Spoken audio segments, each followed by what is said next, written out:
Hey, what's going on, guys? Butterball here. Welcome back to the channel. Hope you guys are all having a good day today. I already stepped in on Twitter, so I figured, you know what? I'm going to make a video about it, give you guys a better picture of what my opinion is about the Texas mandate, mass mandate restrictions that they're actually getting rid of. Alabama, I think, is soon to be there, but Mississippi, Texas, as well as Florida are getting rid of their mass mandates. I want to talk about that. I want to give my opinion because on Twitter, I was trying to give my opinion about it, and on Twitter, you're very kind of restricted about it. You're very restricted on exactly what you can talk about, or I guess how much you can put into a single post and whatnot. So it's very hard to exactly articulate what you're trying to talk about. But I want to talk about where my opinion is setting at when it comes to Texas, Alabama, Mississippi, Florida, all these states getting rid of the mask mandate. But also, too, as well, if you guys don't know, other states and other cities are actually getting rid of different restrictions they have for COVID-19. Kansas City being a good example where, you know, bars actually are able to stay open to where they were at before COVID-19. So they're operating at normal hours. Now, they might not be operating at max capacity or what they were operating as, people-wise with, social distancing and whatnot. But hour-wise, that's a restriction that's being taken away. Now, it's not as a big story as Texas, where, it's kind of easy for people to slam dunk on Texas. But it's not that big of a story. But you have Chicago, you have all these other places, cities and states that are removing restrictions for what they've been doing for lockdowns and whatnot, but it's not a big story compared to the mask mandate. So really, there's a lot of things that people in states and leaders are trying to get things back to normal, but it's not a big story compared to Texas. So I want to give my opinion. I want to give you guys my opinion about what I think about this mask mandate. I would love to see it come to Texas, to where Kansas, where Kansas actually lifts its mask mandate, because I think we're at a point now where we've seen a downward trend of cases, as well as deaths, where it is safe now, at least my opinion, this is all my opinion. I believe we are at a point now where we can slowly start getting life back to normal. So I want to talk about that. We're going to go from cases, comorbidities. I want to talk about all these different things that were a huge factor with COVID-19 that I feel like with certain things here and there, I'm not a huge, don't get me wrong, mask mandates, I hate them. However, in certain situations, I'm thinking, you know what, it's okay.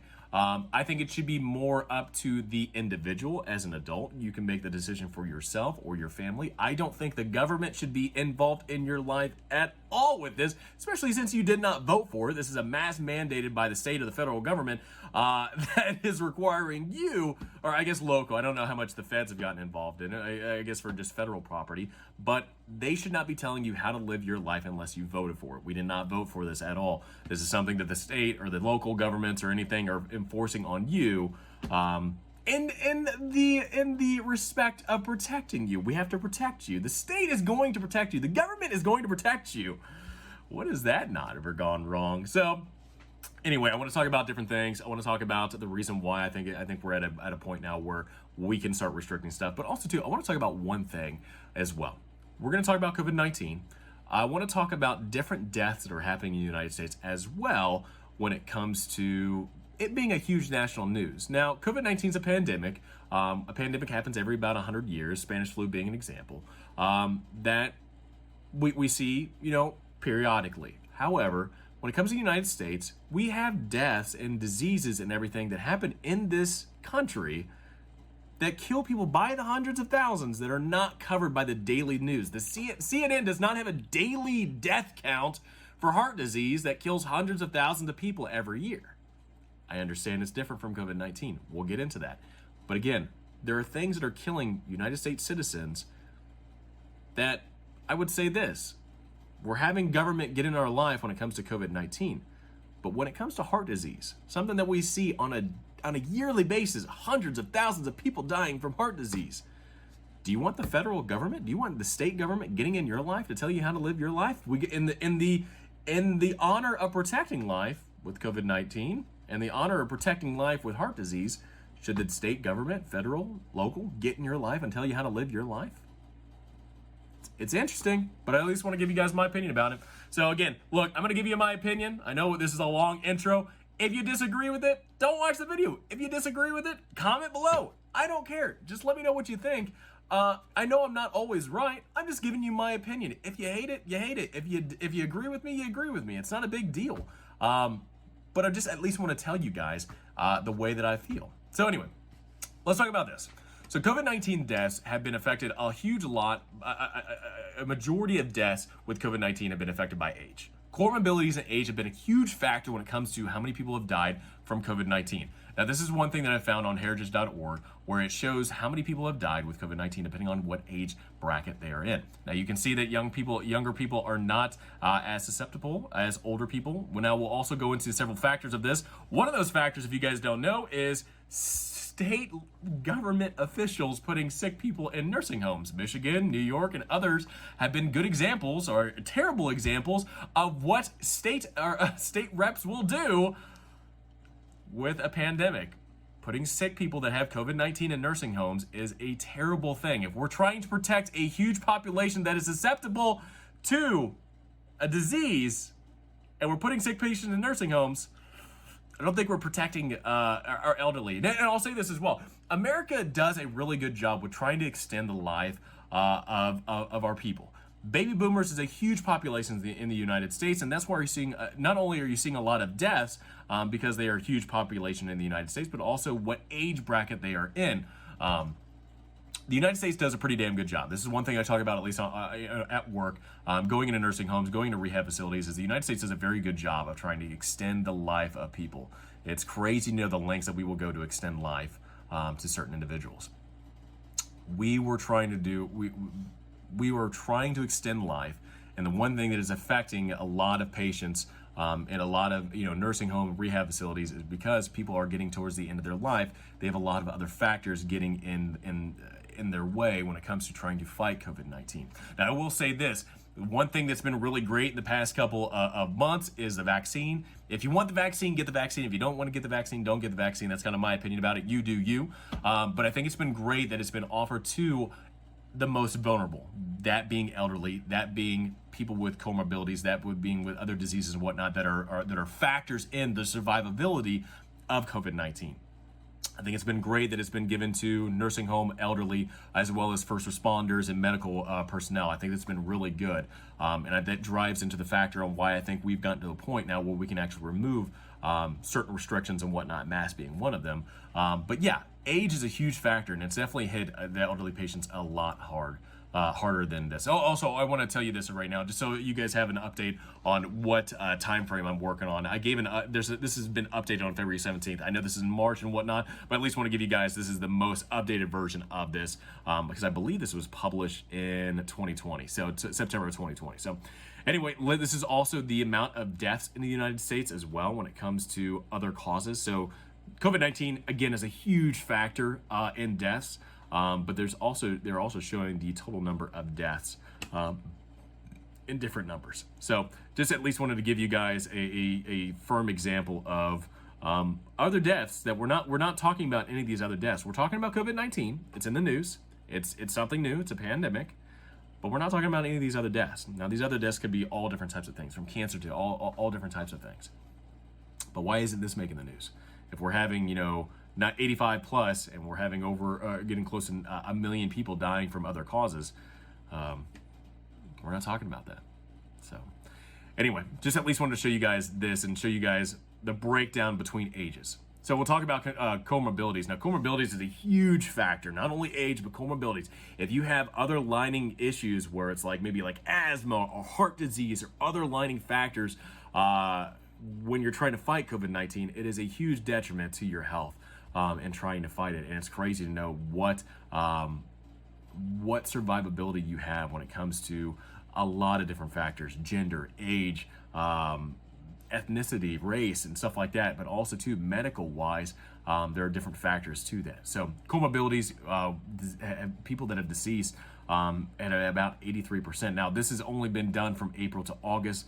Numbers possibly have changed. I don't have those numbers in front of me. I'm just kind of going off of what this is, but this is definitely showing you that different factors are going into the death rates for COVID-19, age, comorbidity, stuff like that.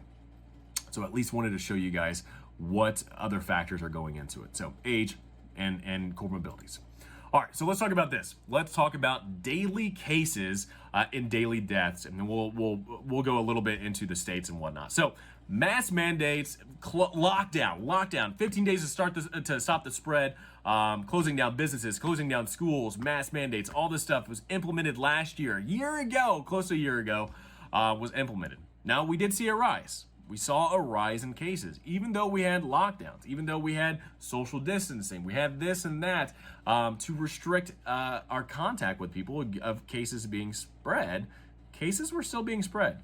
People were still getting COVID-19. I mean, hell, even my wife got COVID-19, but she got it during the flu season. We'll talk about that maybe a little bit, but cases were still on the rise. Cases were still, even with mask mandate, even with all these other factors and trying to keep people from getting sick, people were still getting sick.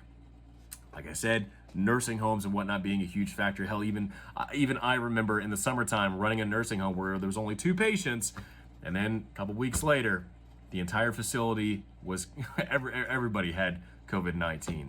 Some of the other factors in there is, depending on what facility you are, low-run facilities had very lax or very people that did not really care at all about certain things, but maybe like high-scale, high-paying rent-wise nursing homes did a very good job, or elderly facilities and whatnot. So there's a lot of different factors in when it comes to how many cases and whatnot. But anyway, I digress. So we get into these cases where you have different restrictions, but people are still getting sick. Well, we finally get into October, November, December, January. We are getting into the flu season. People are indoors.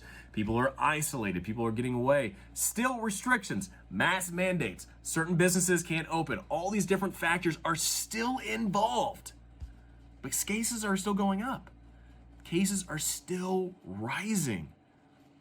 January hits, and now we're starting to come down. There was a news report, I believe 77% of cases are going down worldwide. So, governments are making the distinction, hey, you know what, cases are going down. I think we can start getting life back to normal. Texas, as one of those other states, Florida being a huge example. I mean, Florida was in the news of people just bashing and condemning Florida for what they had been doing. But state officials are slowly saying, hey, you know what? We need to get the government out of people's life. We need to stop putting restrictions on people. And they are deciding, hey, you know what? Cases are going down. We can start getting back to normal. Like I said, restrictions were in. Cases were still going up. Lockdown. Businesses were closed. School was closed. Mask mandates. All this other stuff was happening. Cases were still on the rise. Now, another thing, we got a vaccine. I've been vaccinated. I wasn't a huge supporter of it.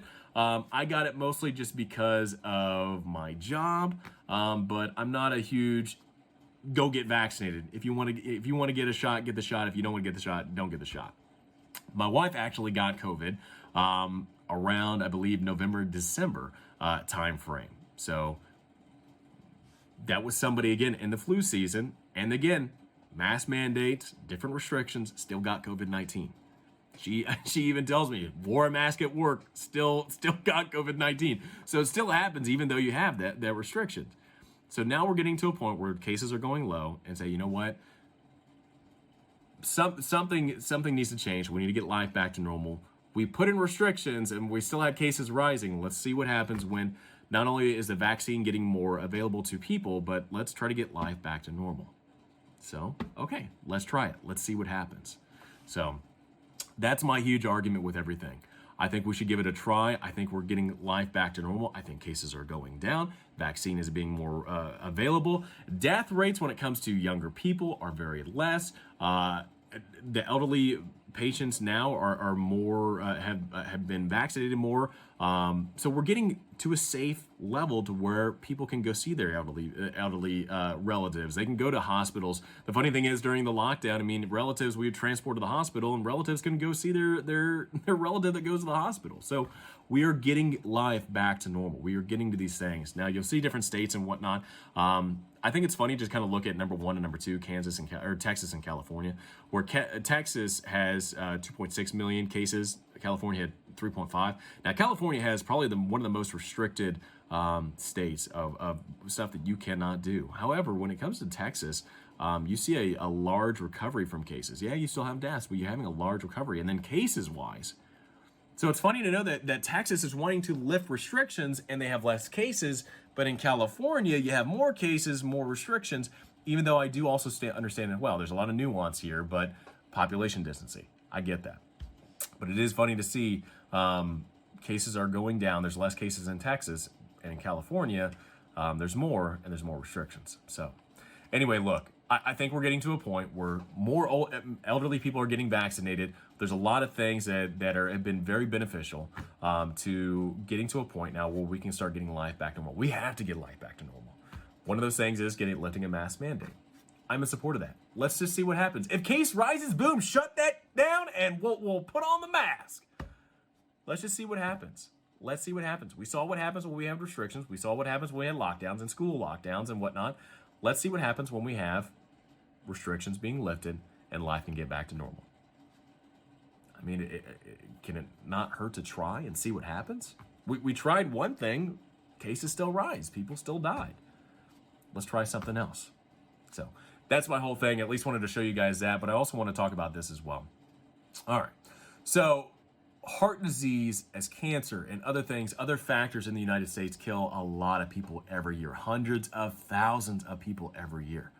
I understand too as well, heart disease and cancer and stuff like that are completely different from a pandemic, but a pandemic is what we see every 100 years or more or less. Heart disease and all these other factors we see every single year.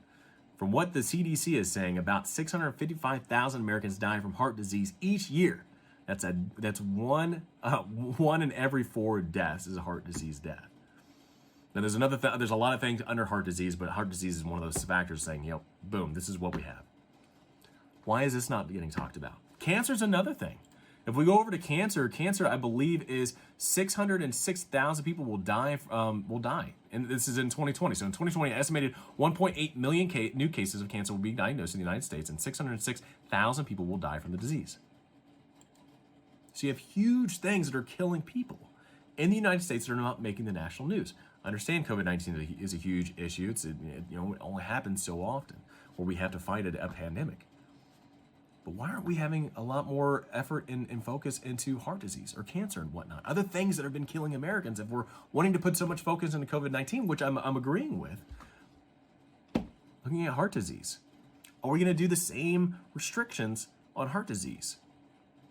So far, it's killed, from what this is saying, the CDC, so far it's killed more people than COVID-19 has. COVID-19 also has comorbidities and age and whatnot as benefactors of deaths. With heart disease, they're saying 655,000 Americans will die each year. So let's say we were completely okay with the government putting a lot of restrictions when it comes to closing businesses down, closing schools down, mask mandates, all that stuff. We were okay with the government getting involved in our life for that. Would we be okay with heart disease?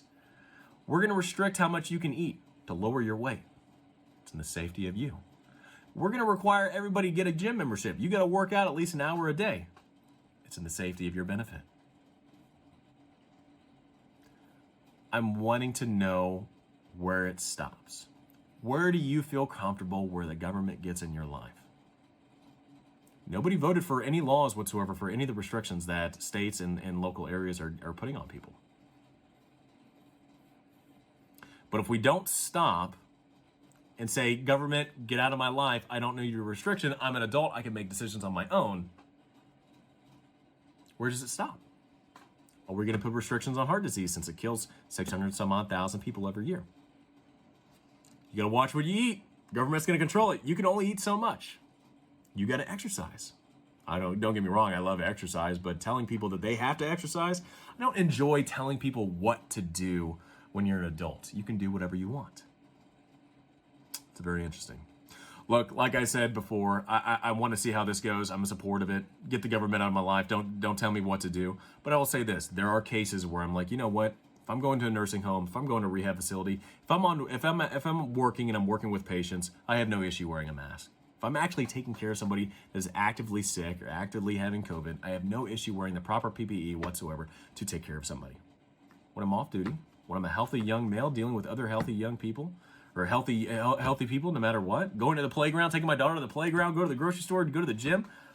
I shouldn't have to wear a mask, and that should be my choice. It should be your choice as well, whatever you want to do. If you want to wear a mask, wear a mask. If you don't want to wear a mask, don't wear a mask. It's all about choice. It's being restricted. Where do we stop it? Anyway, wanted to give you guys my opinion. 20-minute long video. We'll see what happens, but at least wanted to give you guys a fuller context of everything that I guess I have a strong opinion about. So let me know what you guys think in the comments below. Have a great rest of the day, and catch you guys next time.